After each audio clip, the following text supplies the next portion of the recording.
So this is where it all began.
The best source of information I've been able to find on the history of each Plasticville building and a description in detail of each of the buildings and structures is the Tandem Associates Plasticville site. Go over to the Parts Wanted section and click on the type of structure that you're looking for and then the individual building, and you have all the information you could possibly need.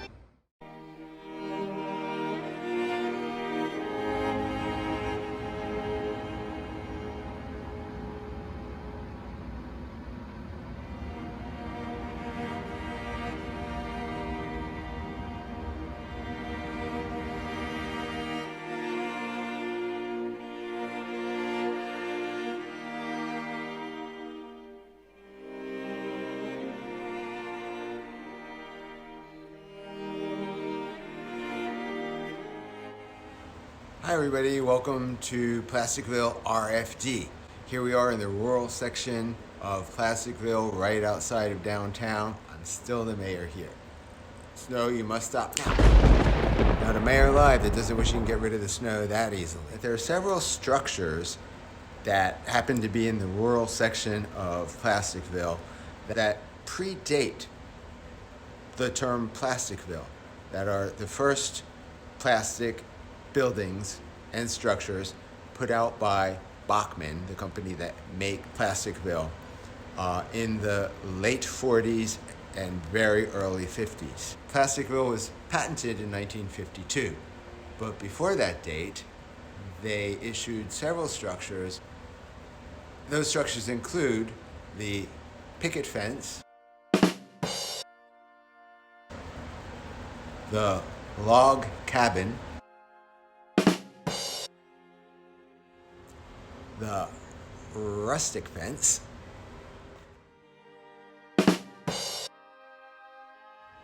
the Suburban Station and passenger platform,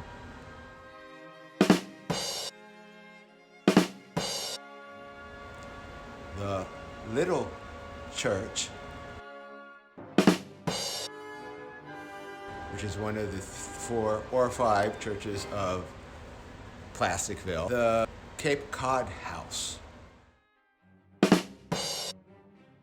When they were initially issued in the late 40s and early 50s, they did not have anywhere on the box the word Plasticville. Station issued in 1950, the passenger platform, also a separate kit that was also from 1950. Normally, with the other structures that we talk about in this video, Plasticville does not occur anywhere on the box. These buildings came with signs. You see one right here. It says Plasticville. And an image of these structures occur on the first boxes, also from 1950. It's important to remember that although these buildings that we're talking about in this video were issued prior to Plasticville becoming Plasticville, they were continuously issued years and years and decades after that as well. And subsequent boxes did lists prominently that it was part of Plasticville USA, giving your trains someplace to go. Here's where everything started. The picket fence was first released by Bachmann in November of 1947. Definitely marketed for Christmas, which in retrospect was brilliant, because who doesn't associate Plasticville and train gardens and model trains with Christmas? So, from the very earliest structure of pre-Plasticville products, there was a connection between a train garden and Christmas made right from the box. Notice that this picket fence was shown as designed to go around a Christmas tree. Later, when Bachmann added the Suburban Station, the very first station put out by Bachmann, well before Plasticville was established, people added it also underneath their tree.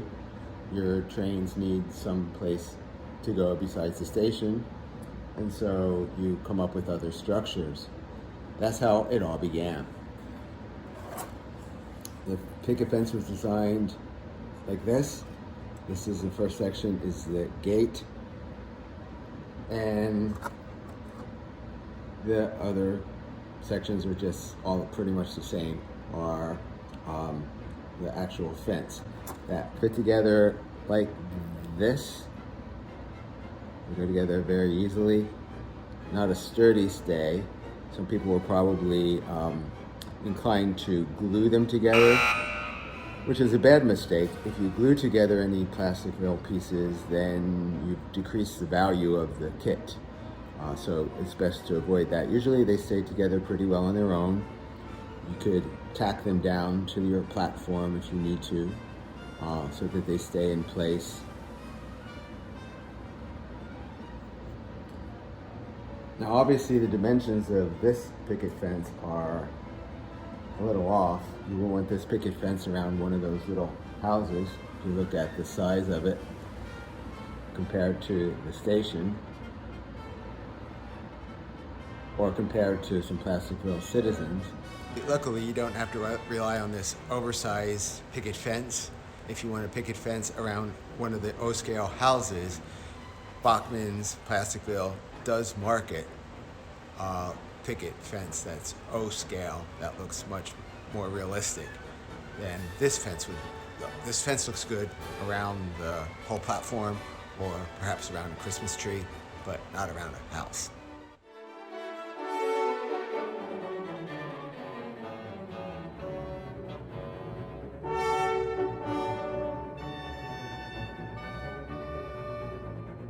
So we're standing in front of the Suburban Station, which is one of the first structures issued by Bachmann for under the Christmas tree. It was first issued in 1950 and was produced for 3 decades after that, up until the 1980s.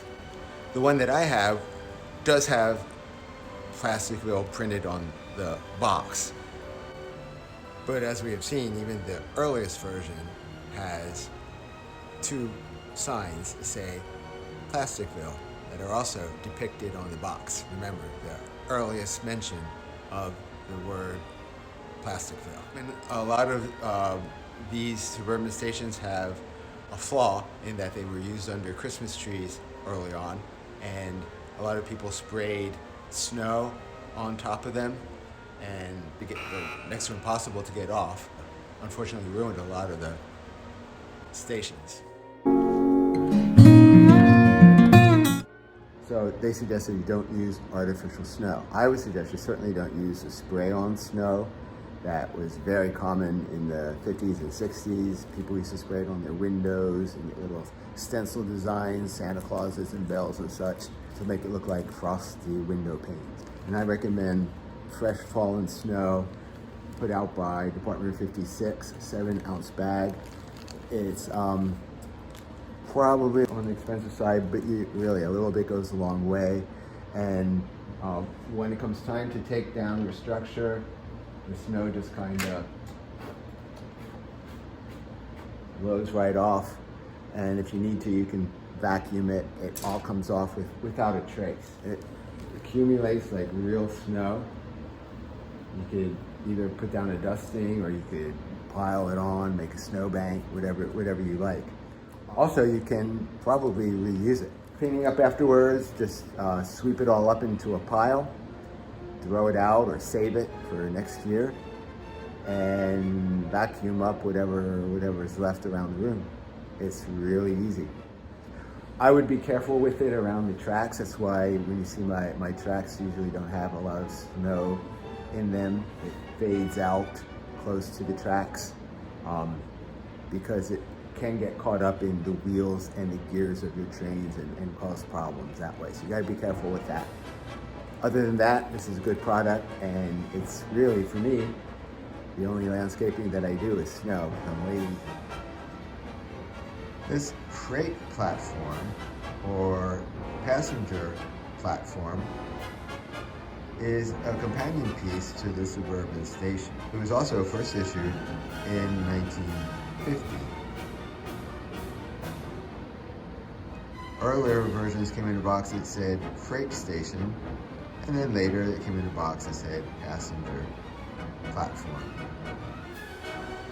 And notice again that appearing on the box for the very first time is the word Plasticville, which is printed on the sign that is depicted on the drawing on the front of the box.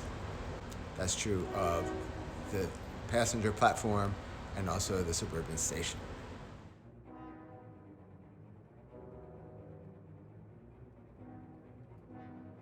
Over there you see the red dairy barn. It is not one of the earlier structures. The dairy barn was originally a Littletown structure, and then Littletown was taken over by Plasticville, and they started releasing the Littletown structures under the Plasticville name in about 1957, 1958. But the regular Plasticville barn is also one of the earliest Plasticville structures.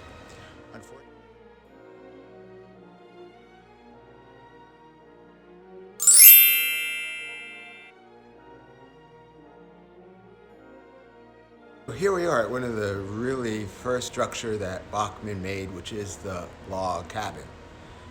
It was issued well before Plasticville ever began. On the original box, it doesn't say anywhere Plasticville.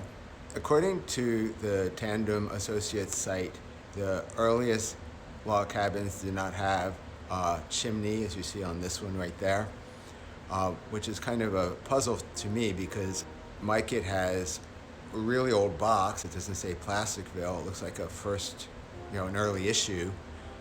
And yet the structure does have a chimney, which would indicate that it wasn't one of the older log cabins, one of the first ones. So that's a little bit of a mystery that I need to look into. Another very early piece, the same era, released in 1950, is the Rustic Fence you see around the dairy barn. And the tree is an old piece as well from 1950. There were some sections of the Rustic Fence and that tree that were included with the log cabin kit. And I don't use mine necessarily with the log cabin. I use the Rustic Fence as part of the farm kit. Here we are at the small church. The small church was first released by Bachmann, again, pre-Plasticville days, in 1952. Again, it was one of the earliest structures of Plasticville. The Cape Cod House was first issued in 1948 or 1949 by Bachmann, several years before Plasticville was called Plasticville. And as they always say, the rest is history. So I hope you enjoyed that visit to some of the very first structures that Bachmann made pre-Plasticville, and just let us know at this point. See you next time. Thanks for watching.